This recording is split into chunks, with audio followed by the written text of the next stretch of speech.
If you've been avoiding growing watermelons because your garden is too small, wait no longer. A single watermelon plant, given good growing conditions, can almost fill a 15-foot wide circle on the ground.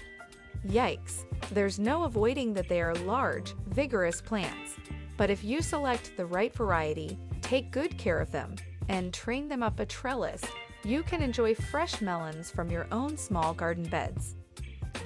Make sure these plants get full sunlight, 8 hours or more. Watermelons thrive in full sunlight. However, a couple of years ago, I took a chance and planted a watermelon in a 50-square-foot bed, about 3x16, with two young 2-year-old espalier apple trees. It only received about 6 hours of sunlight, but I still harvested 3 large watermelons from that bed. So sometimes you can succeed, even if you break the rules. Just don't count on a good harvest with less than full sunlight of 8 hours or more. Give them the best soil, as deep as possible, in your raised bed. Their root systems are massive. Just because they will be growing vertically up a trellis doesn't mean that their roots will remain in a small area at the base of the trellis. These roots will go down as deep as they can and sidewise for a long distance. I found the roots growing several feet outside the small garden bed they were planted in. This is one reason that I don't put weed barrier under my raised garden beds. I want my plants to grow as large and vigorously as possible to produce a big crop. Anytime you restrict their root growth, the plant will become stunted and not produce as much. Also, once their vines start taking off, maybe 3 to 4 feet long, I no longer grow other plants in the same bed with them. I give my watermelon plants the whole bed to themselves. But I still usually grow a spring crop before the watermelons and a fall crop after them. Deep soil can have a huge difference on how well your plants grow. Select a variety suited for trellising in your climate. Watermelons love hot weather and often take 90 to 100 days to maturity. They generally don't thrive in cool, cloudy climates or short growing seasons. However, some varieties have been bred to mature quickly or tolerate cooler weather. I like to grow Blacktail Mountain.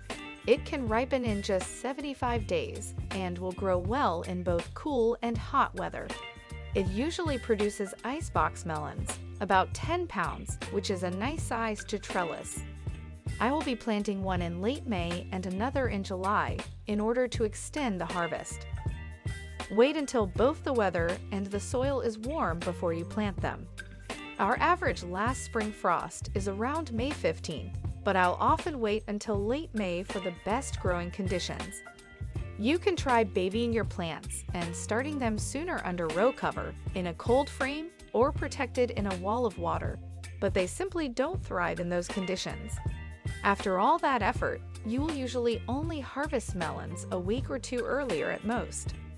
However, if you live in an area with an extremely short growing season, it may be the only way to grow watermelon at all.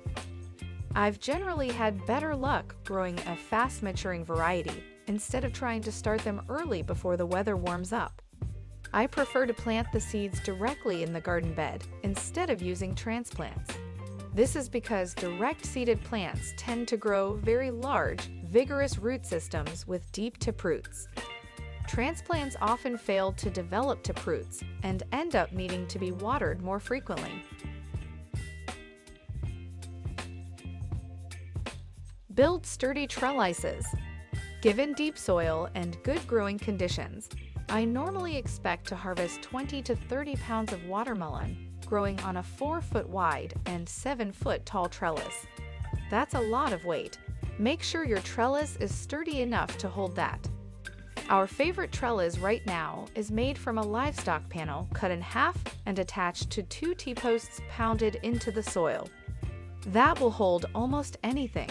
I've also made trellises from wood frames and welded wire fencing and have screwed these to the outside of small wooden garden beds. I have learned that I can use trellises on both the north and south sides of my raised beds. The midsummer sun is high in the sky, and will supply full sunlight to both trellises as it travels. I generally don't put the trellises on the east and west sides, as they will partially shade each other as the sun moves across the sky. Train the plants up the trellis. Watermelon plants grow fast, as much as 1 to 2 feet per week. They will not climb a trellis by themselves, so you need to tie the vines to the trellis as they grow. Don't count on their tendrils to hold the plants secure, especially during windstorms or when they have heavy fruits hanging from them.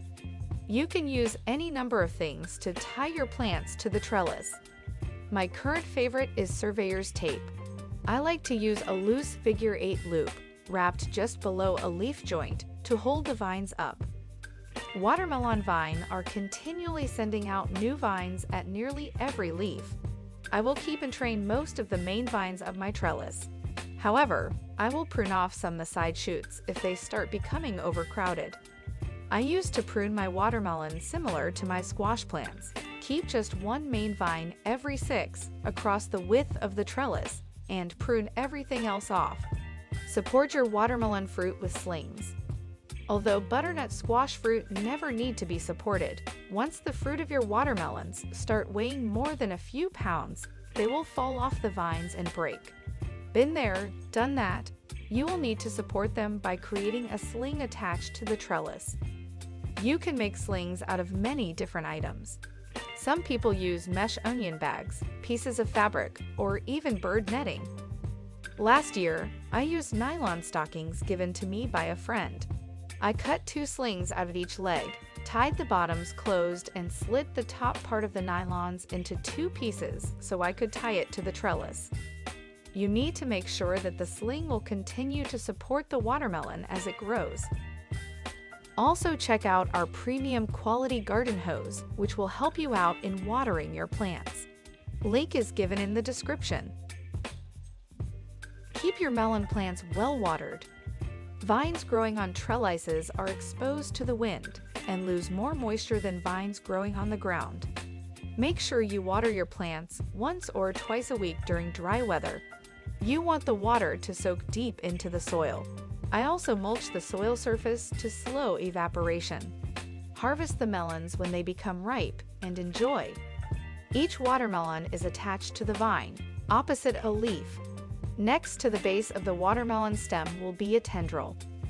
When that tendril turns brown and starts drying up, the watermelon will be ripe. Now, if you only have 6 inches of topsoil in your raised garden beds, don't worry. You can still grow watermelons on trellises. The plants just won't grow as big, may produce a smaller harvest, and will probably need watering more often, but they'll taste just as sweet. There you have it. We tried our best to guide you. Hopefully you liked the video. Also watch our previous video about how to grow strawberries in PVC pipe. Do subscribe to our channel and press the bell icon.